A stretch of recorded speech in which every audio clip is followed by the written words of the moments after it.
हमारे व्यस्त जीवन में ईश्वर की आवाज़। बड़े आश्चर्य की बात है कि ईश्वर ने मनुष्य को अपने प्रतिरूप बनाया है, सृष्टि का ताज बनाया है। फिर मनुष्य इतना दुखी क्यों? मनुष्य के आँखों में इतना आंसू क्यों? इसलिए क्योंकि ईश्वर ने मनुष्य को अपने साथ जुड़ने के लिए बनाया है। मनुष्य इसलिए बना है कि वह ईश्वर के साथ संयुक्त होकर जीवन बिताए, आत्मापूर्ण, चेतनापूर्ण और दिव्यता का जीवन बिताए। इसलिए जब मनुष्य अपनी असलियत, दिव्यता और चेतना खो देता है, तब वह दुखी होता है।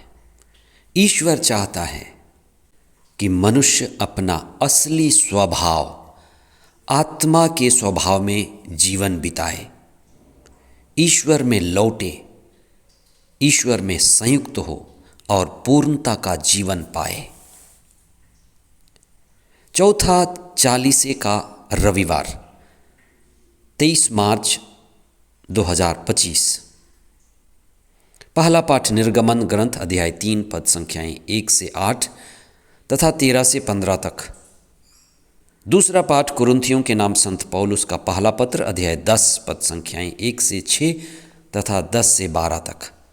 संत लूकस का सुसमाचार अध्याय 13 पद संख्याएं 1 से 9 तक।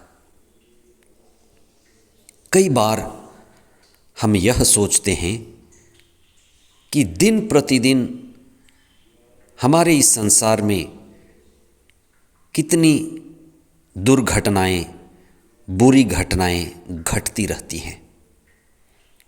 कहीं एक्सीडेंट, कहीं आकस्मिक दुर्घटना, कहीं वज्रपात, कहीं बाढ़, कहीं भूकंप, कहीं अकाल। ईश्वर इन सभी घटनाओं को क्यों नहीं रोकता? आज हम इस पर विशेष चिंतन करें। ईश्वर उद्देश्य मूलक है। हमें इस बात पर चिंतन करना है कि सबसे पहले मुझे स्वयं को ये जानना है कि मैं इस जगत में क्यों हूँ, मेरे जीवन का परम उद्देश्य क्या है। इस जगत में पशु है, पक्षी है, पेड़ पौधे हैं, वे अपनी दुनिया में जीते हैं, लेकिन मनुष्य कुछ अद्वितीय है, अनोखा है। ईश्वर ने उसे अद्भुत बनाया है। इंसान एक विशेष है, खास है, और हर एक इंसान की अपनी खासियत है, काबिलियत है। जीवन में स्वयं के उद्देश्य को पाना मनुष्य की सबसे बड़ी उपलब्धि और लक्ष्य है। आज हम पहले पाठ के द्वारा इस विषय पर चिंतन करें। आज के पहले पाठ में ईश्वर ने मूसा को दर्शन दिया और ईश्वर ने अपनी योजना बताई कि वह इस्राएलियों को मिस्र देश से मुक्त करना चाहता है और ईश्वर अपना मुक्ति का कार्य मूसा के द्वारा करना चाहता है। इसी बीच ईश्वर अपने विराट रूप को, अद्भुत रूप को, अद्वितीय रूप को जलती हुई झाड़ी के रूप में प्रकट करता है। ईश्वर वह आग है जो धधकता है, वह आग जो कभी राख नहीं होती। ईश्वर वही सत्य है, आत्मा है, ताप है, दिव्य है, चेतना है। ये सब उसके स्वरूप हैं। अदृश्य ईश्वर विभिन्न रूपों में अपने आप को प्रकट करता है। अनोखी बात यह कि ईश्वर मूसा को अपने कार्य पूरा करने के लिए बुलाता है। ईश्वर जिसका राज्य, जिसका कार्य इस संसार में चलता है, ईश्वर जो मुक्ति का कार्य करना चाहता है, लेकिन उससे हम मनुष्यों की जरूरत होती है।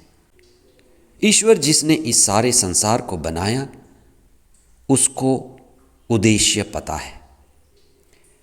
अगर मिट्टी के बने हुए बर्तन जैसे घड़े, दिया, सुराही, ये क्यों बनाए जाते हैं? तो बनाने के लिए हमें कुम्हार से पूछना पड़ेगा कि कुम्हार ने उससे क्यों बनाया। निर्माता ही निर्मित वस्तु के विषय में उद्देश्य के बारे में बता सकता है। ईश्वर सारी सृष्टि का निर्माता है, सृष्टि करता है, इसलिए उसे ही सृष्टि के सभी चीज़ों का उद्देश्य पता है।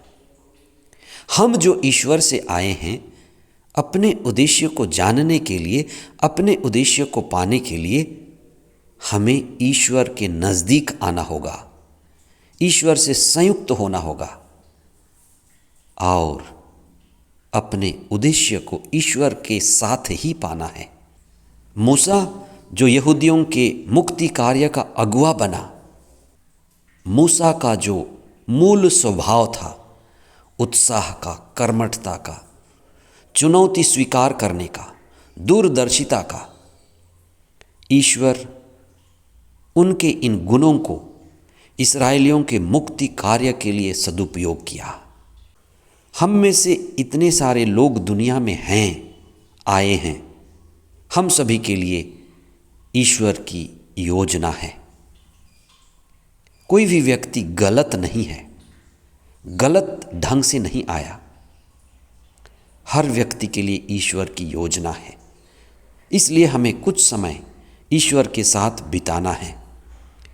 जैसे मूसा ने जलती झाड़ी में ईश्वर के साथ समय बिताया, उसकी वाणी सुनी, उसका अनुभव किया, ईश्वर के बातों को सुना, उनकी योजनाओं को जाना।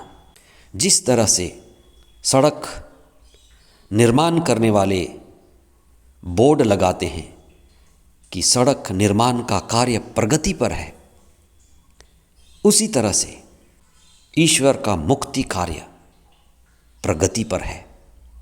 आज के दूसरे पाठ में हम इस्राएलियों के और इतिहास में जो मुक्ति कार्य किए गए हैं, संत पौलुस के द्वारा विवरण सुनते हैं कि ईश्वर अपना कार्य जारी रखता है। ईसा के समय में दो घटनाओं को लेकर आज सुसमाचार में ईसा ने बातें की हैं। उनके दिनों में दो प्रमुख घटनाएं घटी जो एक खबर बन गई। पहली बात तो ये कि गलीलिया में जहां हेरोद का शासन था, पिलातुस ने रोमियों के विद्रोह करने वाले लोगों की मंदिर में ही हत्या करवा दी और उनका रक्त दूसरे लोगों के रक्त के साथ मिल गया। ये यहूदियों के लिए बड़े दुख की बात थी। वे सवाल पूछ रहे थे कि आखिर इस तरह के कार्यों को ईश्वर क्यों होने देता है। वे गुलाम भी थे। दूसरी बड़ी घटना कि शिलोआम में एक मंदिर के गिरने से 18 लोग दब करके मर गए। ये प्राकृतिक घटना थी। पहली वाली मनुष्यकृत घटना और दूसरी वाली प्राकृतिक घटना। लोगों का ये सवाल रहा कि आखिर ईश्वर इन सभी घटना, दुर्घटना, आकस्मिक घटनाओं को रोकता क्यों नहीं है। ईसा ने राजनैतिक या प्राकृतिक घटना पर विवेचन या विश्लेषण या जवाब नहीं दिया। ईसा ने कुछ अलग ढंग से, विचित्र ढंग से जवाब दिया। ईसा ने कहा कि वे लोग जो मंदिर में मारे गए और वे लोग जो मीनार के गिरने से मरे, क्या वे अधिक पापी थे? नहीं। फिर ईसा ने कहा कि यदि तुम पश्चाताप नहीं करोगे तो तुम भी मर जाओगे। ईसा ने कोई राजनीतिक या धर्म विरोधी बात नहीं की। उन्होंने सिर्फ ये कहा कि तुम्हारा जीवन ईश्वर से संयुक्त होकर जीने के लिए बना है। जो भी आया है उससे ईश्वर से संयुक्त होना है। जन्म से लेकर मृत्यु तक एक छोटी घटना है और इस घटना में हमें चेतनापूर्वक जीना है।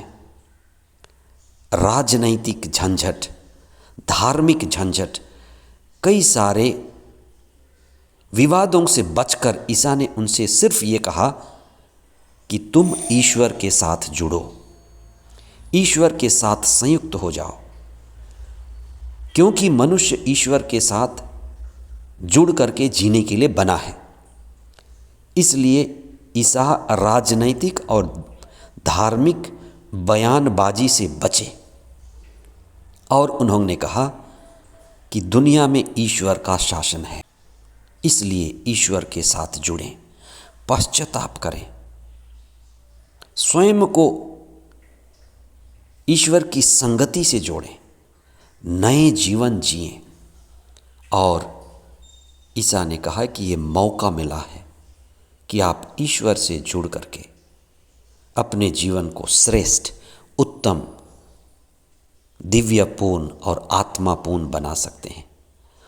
और ईश्वर चाहता है कि मनुष्य पूर्णता का जीवन जिए, आत्मा का जीवन जिए, और इसीलिए मनुष्य बना है, आंसुओं में रहने के लिए नहीं, निराशा और बेचैनी में रहने के लिए नहीं, लेकिन ईश्वर के साथ, ईश्वर की संगति में आनंदपूर्ण जीवन जीने के लिए बना है। 40 का समय हमारे लिए ईश्वर से जुड़ने का समय हो, हमारे दिव्यता और आध्यात्मिकता में बढ़ने का समय हो। आमीन।